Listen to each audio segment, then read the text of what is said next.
আমাদের উৎসবের দিন। আমরা এই উৎসবটাকে সর্বাঙ্গীন সুন্দর করার জন্য আমরা প্রত্যেকটা দাদা ও মায়েরা নিজে নিজেই কিন্তু আমরা অংশগ্রহণ করি।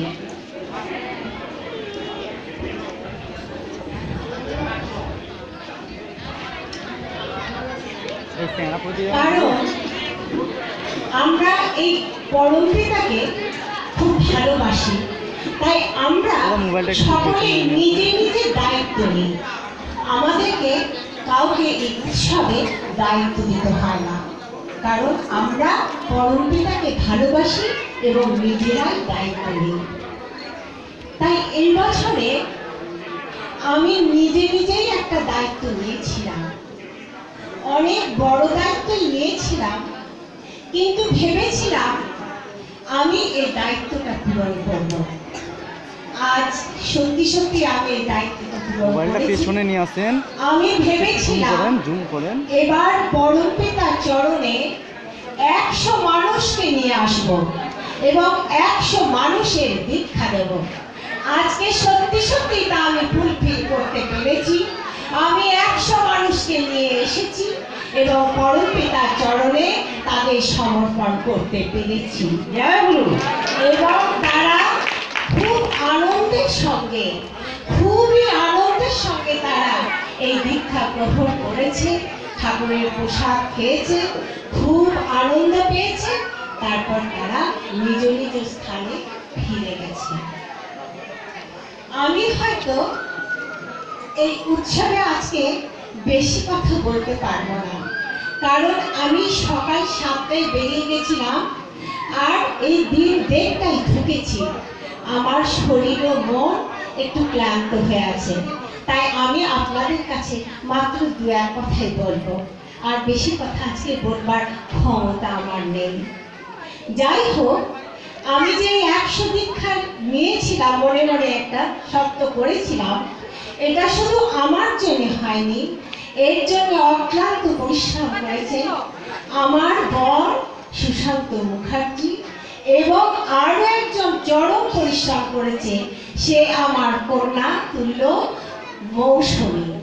মৌসুমী আমার জন্য অনেকখানি দিয়েছে, আমার বড় আমাকে অনেকখানি সময় দিয়েছে, তাই কিন্তু আজ 100 দীক্ষা নিয়ে আসতে পেরেছি। এইটা সব থেকে বড় কথা।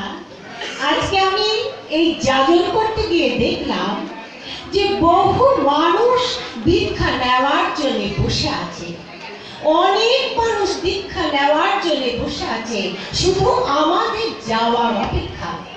আমি এক জায়গায় একটা কৃষ্ণের আখড়া হয়, সেখানে আমি গেছিলাম। সেখানে বুঝতেই পাচ্ছেন যে সেখানে কৃষ্ণ নিয়ে কতখানি মানুষ থাকে, কিন্তু সেখানে সকলেই কুলগুরু আছে। সেখানে কিন্তু সদ্গুরু দীক্ষা কেউ নেয়নি। আমি ওই আখড়ায় গিয়ে একটা কথা বলেছিলাম, আপনারা এত হরি নাম করছেন, এত হরি গান গাইছেন, এত হরির কাছে যাওয়ার চেষ্টা করছেন, শুধু একটা কথার আমার উত্তর দেন যে হরি মানে কি? তারা কিন্তু চুপ করেই ছিলেন, হরির কথা বলতে পারেননি, হরি মানে কি বলতে পারেননি। তাই আমারও একটা সুযোগ এসে গেল, এই সুযোগ এসে গেল যে আপনি সারাদিনই হরির নাম করছেন, কিন্তু হরির মানে তাই জানেন না। তাই আপনারা কুলগুরু নিয়েছেন, কিন্তু কখনোই সেই হরির কাছে পৌঁছাতে পারবেন না যদি না সদ্গুরুর দীক্ষা নেন। আপনারা সদ্গুরুর দীক্ষা নেন, আপনারা সেই হরির কাছে পৌঁছাতে পারবেন। তাই ঠাকুর বললেন না, এক কবি একদিন বললেন যে নতুন সূর্য উঠেছে রে, নয়ন মিলে দেখ নাচে। সত্যি আজ নতুন সূর্য উঠেছে, পরম পিতা সশরীরে ধরা ধামে এসেছেন। তিনি নতুন সূর্য নিয়ে এসেছেন, শুধু নয়ন মিলে দেখার অভাব, আমাদের চোখ নেই, তাই আমরা দেখতে পাচ্ছি না।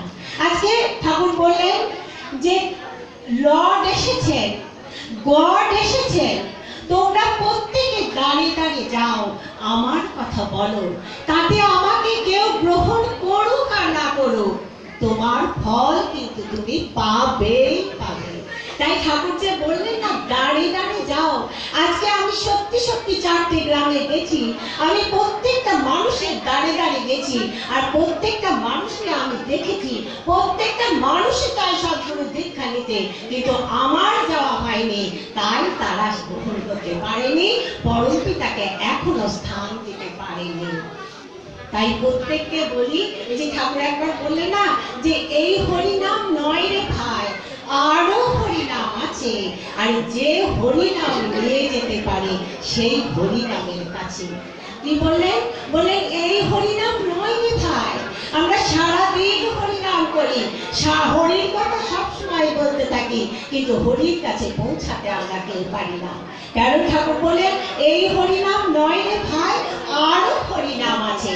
তাহলে আরো হরিনাম মানে কি হরিনাম? আরো হরিনাম মানে হচ্ছে সদ্গুরু দীক্ষা নিয়ে হরিনাম করা।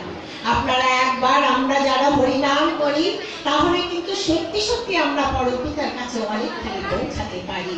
কিন্তু যারা কুলগুরু নিয়ে আছেন, সদ্গুরু এখনো ধরেননি, তারা কিন্তু সত্যি সত্যি এখনো পর্যন্ত সেই হরির কাছে পৌঁছাতে পারেননি। তাই সকলকে বলি যে সকলে যাজন করুন, মন দিয়ে যাজন করুন, হবেই হবে। আমি আজকে প্র্যাকটিক্যাল করে দেখেছি যে সত্যি সত্যি মানুষকে বললে পরমপিতার দরবারে তারা আসে, এবং আমাদের জীবনে ওই একটাই কাজ, আর কোনো কাজ নেই, শুধু একটাই কাজ। কি কাজ? না পরমপিতার চরণে প্রত্যেকটা মানুষকে নিয়ে আসা। ঠাকুর বলে যদি রাগ করতে হয় তাহলে আমার কাছে করো, কারণ জগাই মাথায় রাগ করে নিতাইকে মেরেছিল বলে তারা কিন্তু ঈশ্বরের কাছে আসতে পেরেছিল। যদি লোভ করতে হয় তাহলে আমার চরণে লোভ করো, যদি অহংকার করতে হয় তাহলে পরমপিতার সন্তান বলে অহংকার করো, যদি মোহিত হতে হয় তাহলে পরমপিতার মুখের দিকে তাকিয়ে মোহিত হও, সমস্ত অন্ধকার ঘুচে যাবে, আলোর উদয় হবে। তাই সকলকে বলি পরমপিতাকে নিয়ে চলুন, যাজন করুন। বহু মানুষ এখনো আছে, আমি আনতে আজ পারিনি, তার গাড়ির একটু প্রবলেমের জন্য ওদের একটু অভিমানও হয়েছিল, ওই জন্য অনেক মাস ফিরেও গেছে, কিন্তু তার মধ্যেও আমি 100 মানুষ এনেছি। আপনারাও যান, যাজন করুন, পরমপিতার কথা বলুন, সকলে আসবে। সকলকে আমার জয় গুরু। আপনারা সকলে পরমপিতার দয়ায় সুস্থ স্বাস্থ্য উন্নত আনন্দিত জীবন গ্রহণ করুন। জয়।